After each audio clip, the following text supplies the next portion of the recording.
انہوں نے اللہ کی محبت میں، وہ صحابہ کرام رضوان اللہ علیہم اجمعین ہیں۔ ابوبکر صدیق رضی اللہ تعالی عنہ سے زیادہ نبی سے محبت کرنے والا دنیا میں کوئی آیا ہے، نہ قیامت تک کوئی آئے گا۔ انہوں نے اپنی 2 سال کی حکومت میں کبھی نہیں منایا۔ حضرت عمر بن خطاب رضی اللہ تعالی عنہ بے انتہا نبی سے محبت کرتے تھے، 10 سال انہوں نے حکومت کی، اگر چاہتے تو پوری دنیا کو چراغاں اور روشن کر دیتے۔ اس سے زیادہ خرچ کرنے والے کون تھے؟ ابوبکر سے زیادہ دین کی راہ میں خرچ کرنے والے کون تھے؟ حضرت عثمان غنی ہے، علی رضی اللہ تعالیٰ میں، باقی جتنے بھی صحابہ کرام ہیں، تابعین ہیں، تبع تابعین ہیں، سلف صالحین ہیں، ان کی زندگیاں بالکل ان سے خالی تھیں، کیونکہ انہیں معلوم تھا کہ جتنے جنت میں لے جانے والے کام ہیں وہ سارے کام قرآن اور حدیث بیان ہو گیا ہے۔ اب اگر ہم نے کوئی ایسی کام ایجاد کر لی تو وہ بدعت کہلائیں۔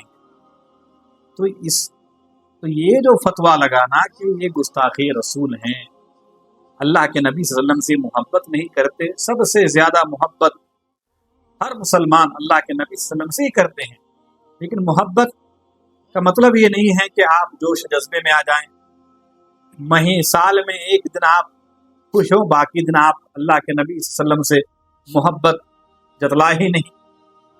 ہمیشہ ایک مسلمان کو اللہ کے نبی صلی اللہ علیہ وسلم سے محبت کی ضرورت ہے، اور وہ مسلمان بہت سارے کرتے ہیں۔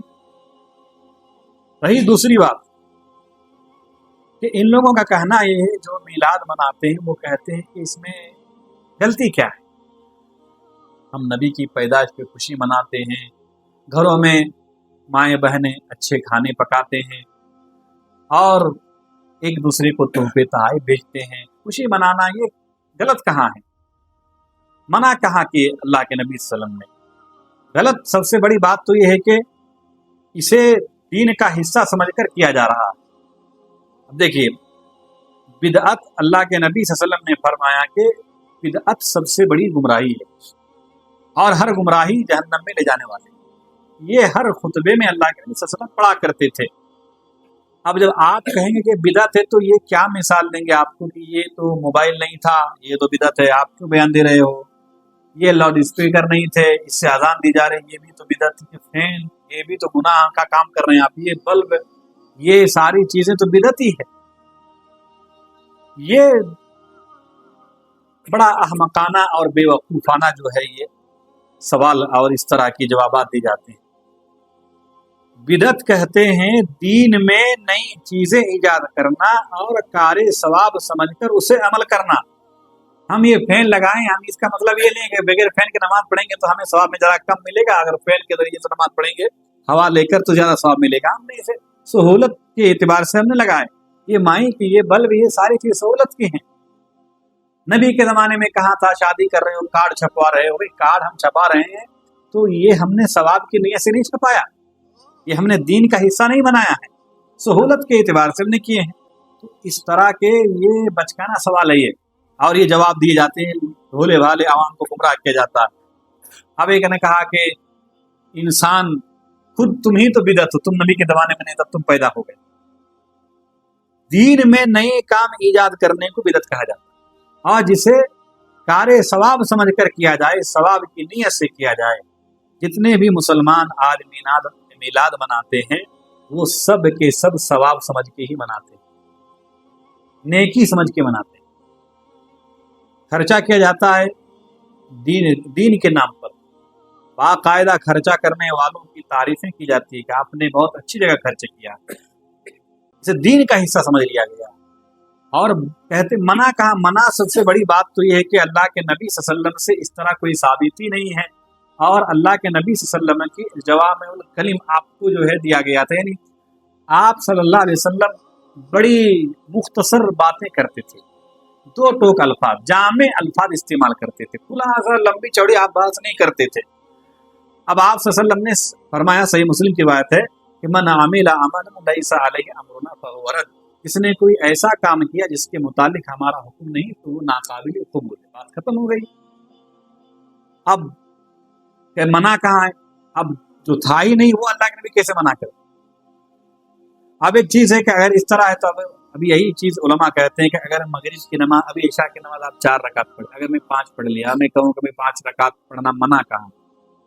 منع کیے کیا 5 رکعت پڑھنے کے لیے؟ میں اگر